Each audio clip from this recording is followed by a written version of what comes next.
सुजानपुर की पुंगखड के साथ बहती ब्यास नदी में समाये युवक का 72 घंटे बीत जाने के बाद भी कोई सुराग नहीं लग पाया है। युवक की तलाश के लिए मंगाई गई विशेष गोताखोर टीम लगातार सर्च अभियान कर रही है। शनिवार को सुजानपुर पुलिस की देखरेख में स्थानीय लोगों की सहायता के साथ विशेष गोताखोर टीम ने पुंगखड और ब्यास नदी के साथ लगते एरिया का भी निरीक्षण किया। गोताखोर साथ लगते एरिया लौंगनी तक गए। लौंगनी पुल से नीचे ब्यास नदी के किनारे का निरीक्षण किया, लेकिन पुलिस और गोताखोरों की टीम के हाथ अभी तक खाली हैं। बताते चले कि डूबे युवक की तलाश के लिए बीबीएमबी नंगल से विशेष गोताखोरों की टीम सुजानपुर प्रशासन द्वारा मंगाई गई है। टीम में शामिल डाइवर्स बीते शुक्रवार से डूबे युवक की तलाश कर रहे हैं, लेकिन अभी तक उन्हें निराशा ही हाथ लगी है। थाना प्रभारी ललित महंत की माने तो गोताखोर ब्यास नदी में पुंगखड और अन्य एरिया में उतरकर डूबे युवक की तलाश कर रहे हैं। शनिवार को भी सर्च अभियान पूरा दिन चलाया गया, लेकिन अभी तक डूबे युवक का कोई पता नहीं चल पाया है। वहीं स्थानीय लोगों की माने तो ब्यास नदी में अब तक जो भी युवक या अन्य कोई डूबा है तो उसका शव तीसरे या चौथे दिन अपने आप पानी के ऊपर आ जाता है।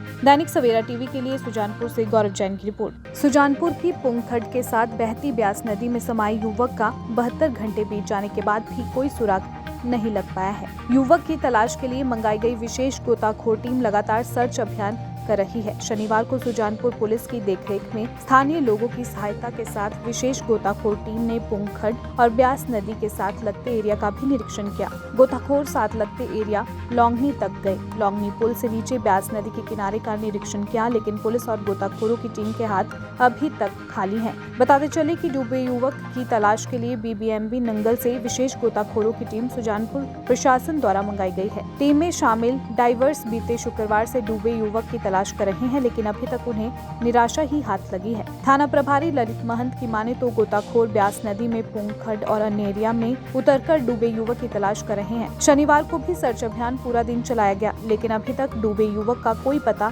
नहीं चल पाया है। वहीं स्थानीय लोगों की माने तो ब्यास नदी में अब तक जो भी युवक या अन्य कोई डूबा है तो उसका शव तीसरे या चौथे दिन अपने आप पानी के ऊपर आ जाता है। दैनिक सवेरा टीवी के लिए सुजानपुर से गौरव जैन की रिपोर्ट। सुजानपुर की पुंगखड के साथ बहती ब्यास नदी में समाये युवक का 72 घंटे बीत जाने के बाद भी कोई सुराग नहीं लग पाया है। युवक की तलाश के लिए मंगाई गई विशेष गोताखोर टीम लगातार सर्च अभियान कर रही है। शनिवार को सुजानपुर पुलिस की देखरेख में स्थानीय लोगों की सहायता के साथ विशेष गोताखोर टीम ने पुंगखड और ब्यास नदी के साथ लगते एरिया का भी निरीक्षण किया। गोताखोर साथ लगते एरिया लौंगनी तक गए। लौंगनी पुल से नीचे ब्यास नदी के किनारे का निरीक्षण किया, लेकिन पुलिस और गोताखोरों की टीम के हाथ अभी तक खाली हैं। बताते चले कि डूबे युवक की तलाश के लिए बीबीएमबी नंगल से विशेष गोताखोरों की टीम सुजानपुर प्रशासन द्वारा मंगाई गई है। टीम में शामिल डाइवर्स बीते शुक्रवार से डूबे युवक की तलाश कर रहे हैं, लेकिन अभी तक उन्हें निराशा ही हाथ लगी है। थाना प्रभारी ललित महंत की माने तो गोताखोर ब्यास नदी में पुंगखड और अन्य एरिया में उतरकर डूबे युवक की तलाश कर रहे हैं। शनिवार को भी सर्च अभियान पूरा दिन चलाया गया, लेकिन अभी तक डूबे युवक का कोई पता